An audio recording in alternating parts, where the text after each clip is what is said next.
उस व्यक्तित्व को मेरा शत शत नमन जो है हमारे सिटी जॉब्स की शान। दोस्तों, कहानियाँ तो आपने बहुत सुनी होंगी, कुछ उत्साह की, कुछ मोटिवेशन की, कुछ इनोवेशन की, तो कुछ पर्सुएशन की। पर कहानी हमारे ही आसपास से हो या अपने ही किसी की हो तो उस कहानी में रोचकता और भी बढ़ जाती है, सुनने का मज़ा दुगना हो जाता है। और हो भी क्यों ना, यह कहानी हमें दुगने उत्साह और डबल मोटिवेशन से जो भर जाती है। तो आइए सुनते हैं किसी अपने की अपनी वाली कहानी। 30 जनवरी सन 1996 को परम आदरणीय श्री जिनेंद्र कुमार जैन भारिल्ल जी के घर एक बालक ने जन्म लिया। वैसे तो ये बालक भारिल्ल साहब की चौथे नंबर की संतान थी, पर भारिल्ल साहब की तरफ से बालक के प्रेम और लालन पालन में कोई कसर न छोड़ी गई। यह बालक समूचे भारिल्ल परिवार को यश और कीर्ति दिलाएगा, यह सोच बालक का नाम सुयश रख दिया गया। सुयश बचपन से ही बड़े साधारण, बड़े सच्चे और बड़े शांत किस्म के बालक थे। अपने 3 बड़े भाई बहनों से लड़ना, झगड़ना, चीज़ों पर गुस्सा होना तो मानो उनके स्वभाव में ही ना था। पढ़ाई में भी बहुत अच्छे तो नहीं, पर ठीक ठीक ही थे। शांत स्वभाव, सरल मृदुभाषी छोटे से सुयश अब बड़े हो गए। बचपन बीता, जवानी आई, जिंदगी ने नया मोड़ लिया, एक नई कहानी आई। दोस्तों, जिस उम्र में चारों ओर का वातावरण एक युवा को अपनी ओर आकर्षित करने लगता है, एक समय उस दौर से आप भी गुजरे। पर कहते हैं ना, चंदन विष व्यापत नहीं, लिपटत रहें भुजंग। इट मीन्स जिस व्यक्ति के मन में कुछ कर गुजरने का जुनून हो, उसे कोई डिस्ट्रैक्शन कभी डिगा नहीं सकता। आपने भी वही किया, डिस्ट्रैक्शन का रास्ता छोड़ चल पड़े परसुएशन के रास्ते पर। 2016-17 के दौर में जब हर एक युवा डॉक्टर, इंजीनियर या चार्टर्ड अकाउंटेंट बनने और अपने भविष्य के बारे में सोचने में लगा हुआ था, उस दौर में भी आपने अपनी बजाय सबकी भलाई सोची, या यूं कहूँ कि हम सबकी भलाई सोची। पढ़ाई में तो आप भी काफ़ी अच्छे थे, चाहते तो कोई भी नौकरी आप ज्वाइन कर सकते थे। पर जब कर्म मार्ग चुनने का अवसर आया तो आपने समरसता का रास्ता चुना। टूटने बिखरने का चलन मांग लिया, आपने हालातों से शीशे का बदन मांग लिया। अवसर तो कई थे, चुन सकते थे ऑप्शन आप भी कोई अच्छा सा। अवसर तो कई थे, चुन सकते थे ऑप्शन आप भी कोई अच्छा सा। पर हो भला जिससे सबका, आपने कर्म रूपी ऐसा एक हवन मांग लिया। पर हो भला जिससे सबका, आपने कर्म रूपी ऐसा एक हवन मांग लिया।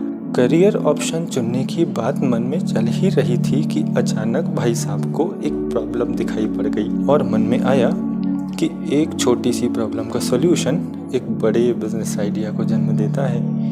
उस समय पर शादियों को व्यवस्थित ढंग से कराने का चलन नया नया ही तो था।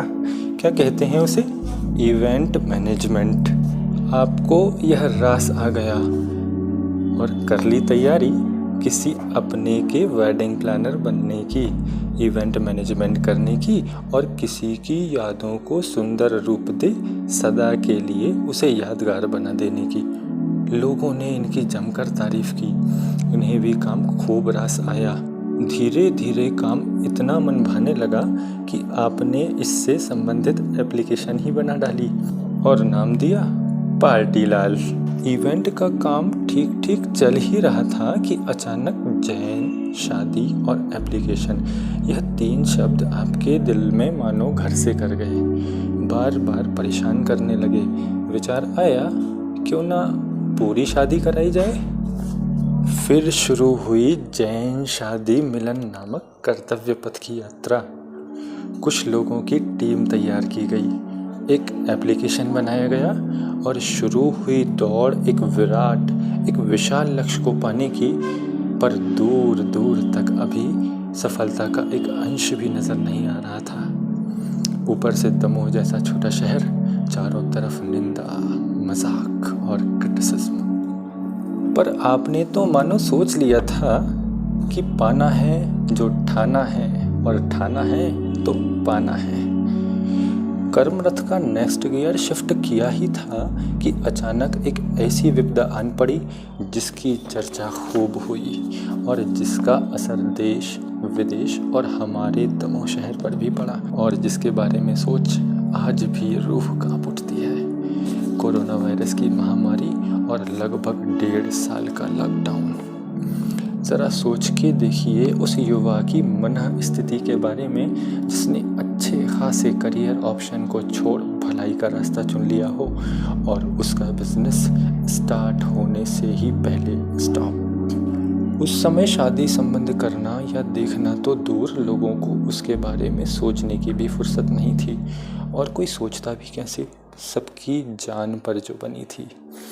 अब आखिर जैन शादी मिलन आगे बढ़ता तो कैसे? कई प्रश्न मन को हर दिन गिरा रहे थे। मनोबल डगमगाता, पर आपने हौसला न हारा, क्योंकि जो पत्थर में जुबां ढूंढे हम वह चीज़ हैं दोस्त, है मर्ज ख्वाब सजाना तो हम मरीज़ हैं दोस्त। हमें कहानियाँ लिखने दो बहते पानी पे, हमें कहानियाँ लिखने दो बहते पानी पे।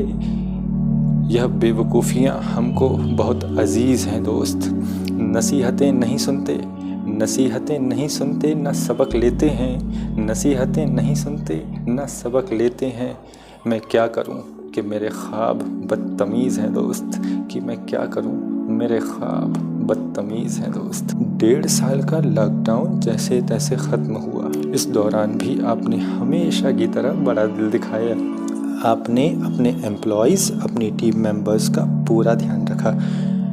लॉकडाउन ख़त्म हुआ, धीरे धीरे ही सही, पर कारवां आगे बढ़ा। चलते चलते स्थितियाँ बदलने लगी, शादी संबंध देखे जाने लगे, शादियाँ शुरू हुईं, आवश्यकता पड़ी, हायरिंग्स हुई। देखते देखते 1 से 2, 2 से 3 ऑफिस हो गए। एम्प्लॉय स्ट्रेंथ भी बड़ी तेज़ी से बढ़ने लगी, जो कि दमोह जैसे छोटे शहर में कर दिखाना और एक 29 साल के युवा द्वारा इस विराट विशाल लक्ष्य को मात्र 4 सालों में पा लेना किसी सपने से कम नहीं लगता। सराहनीय sir, you are wonderful, you are appreciable. Thanks a lot sir, thank you so much for all this which you did for us. हम सब ईश्वर से प्रार्थना करते हैं कि आप सदा स्वस्थ रहें, प्रतिदिन प्रसिद्धि इसी तरह आपके कदम चूमे, और भगवान आपको ऐसी शक्ति प्रदान करें कि आगे भी आप जो ठान लें वो कर दिखाएं। Wish you very very happy birthday sir, from all team members of city jobs. जय जिनेंद्र, जय श्री कृष्णा।